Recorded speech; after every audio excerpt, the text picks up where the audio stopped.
The 3-day clearances have been enormously successful in the past, but who knows what results we might achieve if we reach for the stars. So let's pull all the stops out, fire up the engines and take off to new heights in hardware sales.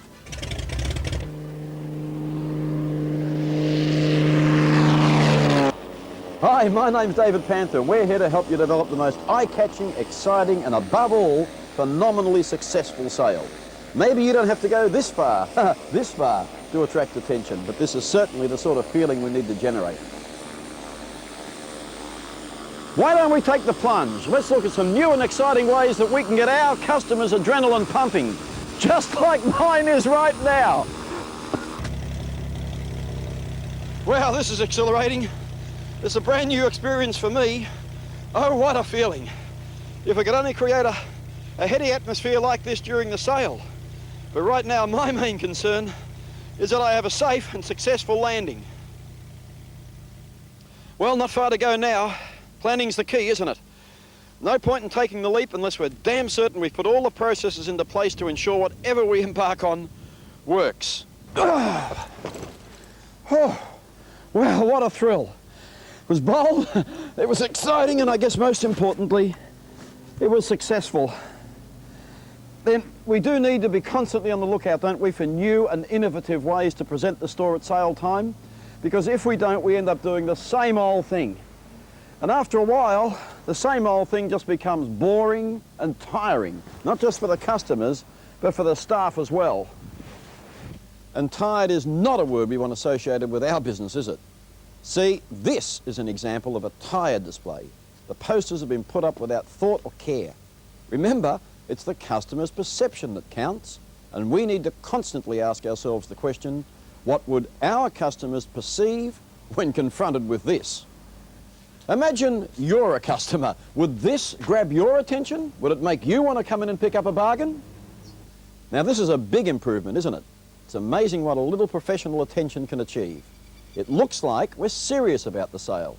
The posters have been strategically located and they will attract attention. Incidentally, the date starburst in your kit will apply to the sales dates in your own region. While this is a big improvement, obviously, there's still something missing, isn't there? And what's missing is atmosphere. Look, there must be dozens of opportunities for us to enhance the storefront atmosphere and hence give the store identity and personality. We could start by developing a market atmosphere right out the front. Extend your selling space to the footpath, add appropriate point of sale material, lights, balloons and streamers, and the picture's complete. Well, it's almost complete. All we need is a spruiker to build on our display and add colour and movement to the sale. Remember, it's always the pinch of spice that makes a good meal a great one, and it's the same here. And if the spruiker gets into the theme, it's bound to attract attention. Good spruiker really is an asset. Talk to your local radio station, perhaps your local talent agency, and make an investment in a good spruiker. Perhaps you could have a clown handing out sweets, balloons to the kids. Remember, if you attract the kids, you'll attract the parents. And don't forget the good old sausage sizzle. Certainly attracts the senses, doesn't it? Look, maybe you could organise some free activity for the kids, a merry-go-round or horse ride. They're good ideas, of course. All of this has to be broadcast in your local media. The point is, noise, excitement, colour and movement all create atmosphere, and atmosphere, well, that creates customers. And don't forget the music. That brings spice to a sale too. Hire a DJ or a jazz band. Perhaps talk to the local school about having the school band play at the front on Saturday morning. Now that we've got some action happening out the front, what can we do to attract people in, to encourage them in to buy? Well, come with me and let's see how to get the same feel inside the store. Continue the message inside the store, one theme and one story. The atmosphere within the store must reflect the same feel that's been created out the front. Poorly presented in-store promotions will undermine the investment you've made in the advertising campaign and stock purchases because it doesn't shout our sincerity to customers. Use all the point of sale professionally and aggressively, and where possible, add a sense of carnival with balloons and streamers.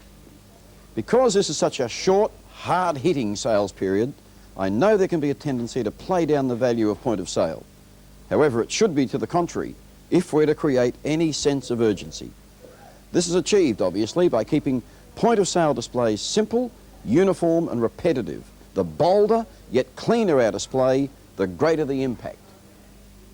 Let's look now at the most important part of our sale, and that's got to be our stock levels. Remember that about 80% of our sales come from 20% of our stock. So it's critical that we enter this sale with good and adequate stock levels. Work out with the team a merchandising strategy that'll focus on our capacity and ability to sell up from and on from the catalogue promoted lines. And don't forget also that this is a terrific opportunity to clear your unwanted or dead stock. Don't muck around with it, little markdowns here and there. It'll only become harder to sell later on. Hit it hard and get rid of it now. Turn bad stock into cash. And talking about selling up from and on from promoted lines, here's an example of that here with this end dial. This is a security story. The Lockwood window locks and the Watchman security lamps are from the catalogue. However, the night latch and the dead latch are not. But because it's rated product, there's every opportunity to sell non-catalogue product with promoted product and increase our margin at the same time. Now, we've done this on one end dial. You could well do it on two end dials, have the promoted product on one and the other on an end dial right next door, providing it's related product. Finish the whole end dial off, as you can see, with our spectacular header card, our starbursts with the price cards duly installed in there. Now take a look down here. This is a slightly different use of an end dial. As you know, stock sells stock. Why put 2 or 3 or 4 of these spectacular thermos flasks with the free jug offer? Great opportunity. Why put only 2 or 3 of those out when we can build a bulky display like this that customers can't help but spot when they walk past? Again, finished with our header card, starburst and price card. And talking about bulkiness and related sales, why not build a gigantic bulk stack of a product from the catalogue, like our 50-litre bin, and then a related product? All this needs to complete it and make it look like it's part of the sale is our flame burst and price card, and now it's complete. The purpose of dump bins, as you know, is to create impulse sales. Now, if it's half empty, it's unlikely to do that because it doesn't look like we're serious about shifting stock. But if it is bulky, like this one, gosh, we might sell 2, maybe even 3 to the average customer. Where's the cash register? Look, the reality is during sale time that our margins are going to be a little bit down, aren't they? So to overcome that, what we have to do is try and lift the average sale. In other words, sell more per customer. And that means that our displays have to remain stocky. They've got to be well managed and kept bright and stocky right throughout the promotion. For example, take a look at the wasted space on this display. It used to look good, it's worked well, but now it won't sell. If the product's run down, then rather than leave a half-hearted display there, replace the end dial, or any display for that matter, with a whole new line. We've got to look like we're serious about moving stock. This looks like we've already done it. And these same management principles, of course, apply to the special clearance tables. Keep them well stocked, well ticketed. Half-empty tables won't sell stock. And finally, in terms of merchandising, let's not forget the importance of the gondola and wall displays. We've got to complete the perception that everything's on sale with a minimum of 10% off. Use the blank price tickets to bring as much product into the sale as possible. That way, we'll be able to increase our margin and average sale.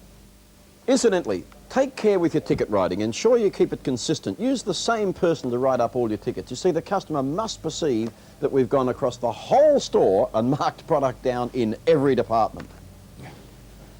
Look, the point is, the point of sale material and the promotion will do its job, but it's the extra activity, the local marketing promotion that we dream up and incorporate into this sale, which will give it spirit and impetus, and hence floor traffic. Now, if that's the case, why not hold a brainstorming session with the team? Encourage them to come up with as many ideas as they possibly can to incorporate into this sale. Now, not only does that give the sales spirit, but it lifts endeavour within the team because, you see, everybody's participated and feels that they've been involved in developing the sale. They'll take ownership of it. And therefore it'll work because everybody will have the one objective to create a hugely successful sale. Having looked at our point of sale material and our product merchandising, let's spend a few minutes now looking at the involvement, the important involvement of our people. Because it's critical, isn't it, that our staff be identifiable. We have to be out on the floor wearing our badges and our aprons. Customers must know who we are and where we are. And we have to know what's in the catalogue, where it is in the store, so that we can take customers to it rather than direct them. And on that point, we have to know where our bulk or backup stock is kept so that we can manage our displays effectively. Now, the sale begins, as you know, at 8 a.m. on day one. Will you, your store, and your team be ready for it? Have you got, for example, sufficient plastic bags, extra change, extra credit card dockets, and cash register points? Have you planned your staff roster according to your peak trading periods? Have you organised your team meeting and the staff refreshments you'll need to go with it, and of course the sale apparel that you will need? So it's in our hands, isn't it? We can either sit back and wait for our customers to come along, or we can drive this sale with such dynamics that they'll beat a path to our door.